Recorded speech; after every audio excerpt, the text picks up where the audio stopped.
శ్రీమన్మహాభారతము 800వ రోజు.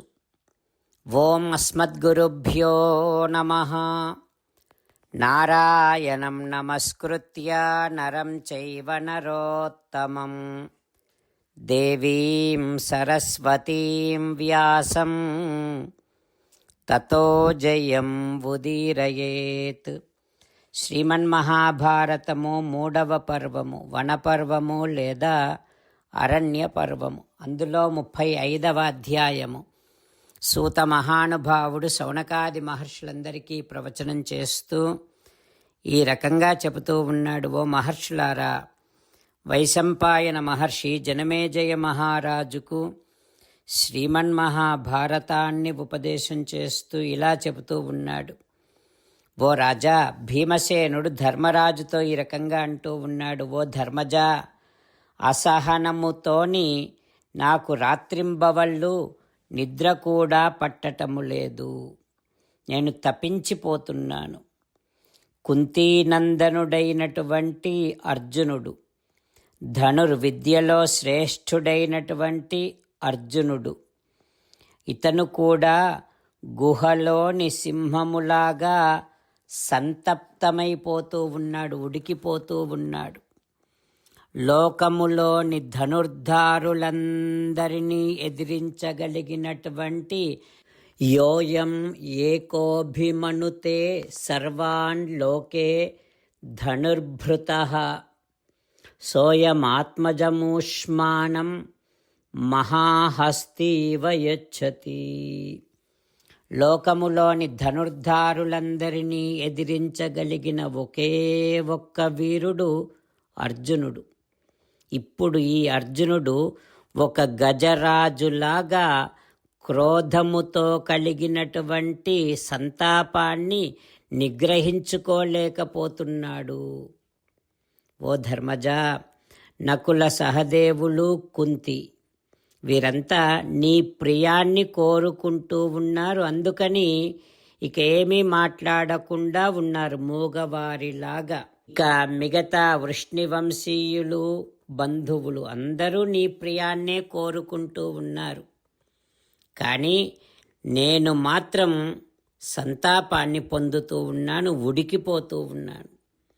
నేను చెప్పేది కూడా అందరికీ ఇష్టమే, ఎందుకంటే మనమంతా కష్టంలో ఉన్నవారమే.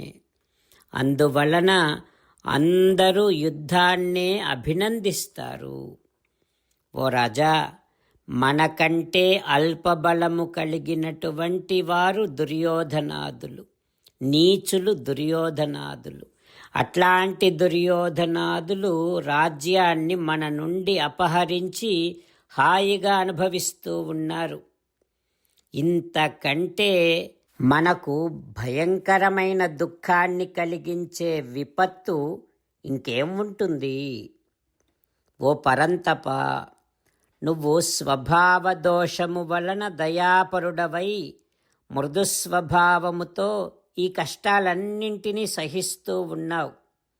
అందువల్ల నిన్ను ఎవ్వరూ ప్రశంసించటము లేదు.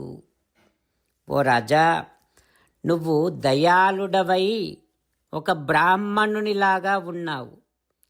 అసలు క్షత్రియ వంశములో ఎట్లా పుట్టావో తెలియటం లేదు. క్షత్రియ జాతిలో సాధారణముగా క్రూరమైనటువంటి బుద్ధి కలిగిన వారు కదా జన్మిస్తారు.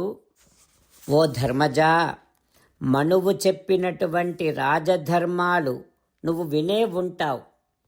క్రూరులు, మోసగాండ్రు, మన హితానికి వ్యతిరేకంగా ఆచరించేవారు, శాంతి లేని చిత్తము కలవారు, దురాత్ములు అయినటువంటి ఆ ధార్తరాష్ట్రులను నువ్వెందుకు క్షమిస్తున్నావు ధర్మజా? బుద్ధి, బలం, శాస్త్రజ్ఞానం, ఆభిజాత్యము కలిగి ఉన్నటువంటి నువ్వు కొండ చిలువలాగా ఏమీ చెయ్యకుండా ఎట్లా ఉంటున్నావు అంటూ భీమసేనుడు ధర్మరాజును ఆక్షేపిస్తూ ఉన్నాడు. ఆ తర్వాత ఏం జరుగుతుందో రేపు తెలుసుకుందాం. జై శ్రీమన్నారాయణ. జై శ్రీమన్నారాయణ. అమ్మా నాన్నలకు సాష్టాంగ నమస్కారం చేద్దాం. మన ఆచార్యవర్యుల శ్రీచరణారవిందములకు సాష్టాంగ నమస్కారం చేద్దాం.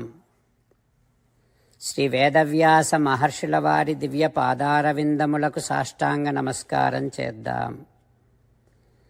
శ్రీ విఘ్నేశ్వర స్వామి వారి శ్రీచరణారవిందములకు సాష్టాంగ నమస్కారం చేద్దాం. శ్రీమన్మహాభారత గ్రంథరాజమునకు శిరస్సు వంచి నమస్కరిద్దాం. శ్రీకృష్ణ భగవానుని శ్రీచరణారవిందములకు సాష్టాంగ నమస్కారం చేద్దాం. మన హృదయ మందిరములోనే అంతర్యామిగా వేంచేసి ఉన్నటువంటి శ్రీమన్నారాయణుడిని సేవిస్తూ మనని మనము స్వామికి సమర్పించుకుంటున్నామనే భావనాపూర్వకముగా సాష్టాంగ నమస్కారము చేస్తూ స్వామి నామ సంకీర్తన చేద్దాం. శ్రీమన్నారాయణ నారాయణ నారాయణ శ్రీమన్నారాయణ నారాయణ నారాయణ. శ్రీమన్నారాయణుడే శ్రీకృష్ణ భగవానుడిగా వచ్చి మనందరికీ భగవద్గీతను ఇచ్చి మనందరినీ ఒక 8 పనులు చేయమని చెబుతూ ఉన్నాడు. అందుకని భగవన్ తప్పకుండా చేస్తామంటూ మనం ప్రతిరోజు ఈ రకంగా మాట ఇద్దాం. హో శ్రీమన్నారాయణ కరిష్యే వచనం తవ సర్వం శ్రీకృష్ణార్పణమస్తు. జై శ్రీమన్నారాయణ. జై శ్రీమన్నారాయణ. భక్తులకు ప్రత్యేకమైనటువంటి విజ్ఞాపన. మీకు అన్ని విషయాలలో వెంటనే మంచి ఫలితాలు రావాలి అనంటే ప్రతిరోజు 1 నిమిషం వెచ్చించి నారాయణాస్త్రాన్ని చదవండి. ఇక మీకు తిరిగే ఉండదు. నారాయణాస్త్రాన్ని పొందడానికి మీరేం చేయాలంటే నారాయణాస్త్రం అనే వెబ్సైట్కి వెళ్ళి మీ పేరు మీ ఈమెయిల్ ఇస్తే మీ ఈమెయిల్కి నారాయణాస్త్రం PDF వస్తుంది. అందులో ఒక రామాయణ శ్లోకం, ఒక గీతా శ్లోకం, ఒక విష్ణునామం ఉంటాయి. ఆ 3 కలిపి నారాయణాస్త్రం అంటాం. ప్రతి ఒక్కరికి వేరువేరు శ్లోకాలను ఇస్తున్నాం. ఆ రకంగా ఎవరి శ్లోకాన్ని వారు ప్రతిరోజు తప్పనిసరిగా చదవటం వలన ప్రతిరోజు ప్రతి 24,000 భక్తులతో ఒకసారి సంపూర్ణ రామాయణ పారాయణ, 33 సార్లు శ్రీమద్ భగవద్గీత పారాయణ, 24 సార్లు శ్రీ విష్ణు సహస్రనామ స్తోత్ర పారాయణ జరుగుతుంది. ప్రతి ఒక్కరికి అంతటి విశేష ఫలితము ప్రతిరోజు లభిస్తుంది. అందుకని మీరు మీ కుటుంబ సభ్యులు అందరూ ఒక్కొక్కరు ఒక్కొక్క నారాయణాస్త్రాన్ని వెంటనే పొందండి. జై శ్రీమన్నారాయణ. శ్రీమద్ భగవద్గీత సారాంశముగా 18వ అధ్యాయములో 65 నుంచి 69 శ్లోకముల ద్వారా శ్రీకృష్ణ భగవానుడు మనందరినీ ఒక 8 పనులు చేయమని చెబుతూ పరమాత్మ ఈ రకంగా అంటూ ఉన్నాడు. ఎవరెవరైతే నేను చెప్పిన ఈ 8 పనులు చేస్తారో వారందరూ నాకు చాలా ఇష్టమైన వారవుతారు. అప్పుడు వారిని నేను సకల పాపముల నుండి సకల దుఃఖముల నుండి విముక్తులను చేసి నా అంతటి వారిగా చేసుకుంటా, తరగని ఆనందాన్ని అనుభవింపచేస్తా. నిజమే చెబుతున్నా, ప్రమాణము చేసి చెబుతున్నా అంటూ సాక్షాత్తుగా దేవదేవుడైన శ్రీమన్నారాయణుడైన శ్రీకృష్ణ భగవానుడే మనను ఈ 8 పనులు చేయమని చెబుతూ ఉన్నాడు కనుక హో శ్రీమన్నారాయణ కరిష్యే వచనం తవ, తప్పకుండా చేస్తా, నువ్వు చెప్పినట్టే చేస్తా అంటూ మనం ప్రతిరోజు దేవదేవుడైన శ్రీమన్నారాయణుడికి ఈ రకంగా మాట ఇద్దాం. హో శ్రీమన్నారాయణ, నువ్వు చెప్పినట్టే నేను నిన్నే సంతతము ధ్యానము చేస్తూ ఉంటా.